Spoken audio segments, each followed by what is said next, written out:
নমস্কার। উপস্থিত হয়েছি আমাদের দ্বিতীয় পরিবেশনা নিয়ে। যেটি আজকে শোনাবো সেটি আরেকটি স্বরচিত বাংলা কবিতা। এটিকে নাম দেওয়া হয়েছে কল্পনায় তুমি। 2020 সালে এটি লেখা। তোমায় আমি চোখে দেখিনি, তোমায় আমি কল্পনা করি। তুমি আমার সাজো সাজো রব, তোমায় আমি বড্ড মিস করি।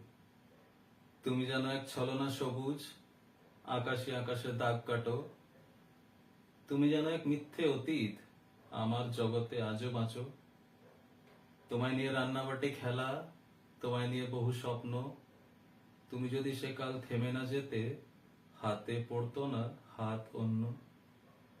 বহু বছর পরে তোমারে আজ বোধ করি যেন এক চলমান বসন্ত। চারিদিকে সবুজ আর নানা রঙের ছটায়, রঙিন যার দিগন্ত থেকে দিগন্ত। নদীর বুকে ভেসে চলো তুমি, নিপুণ মাঝি দাঁড় চালায়। তোমার জীবন কতই মসৃণ, আমি কেন শুধু ঘেঁটে বেড়াই। নমস্কার।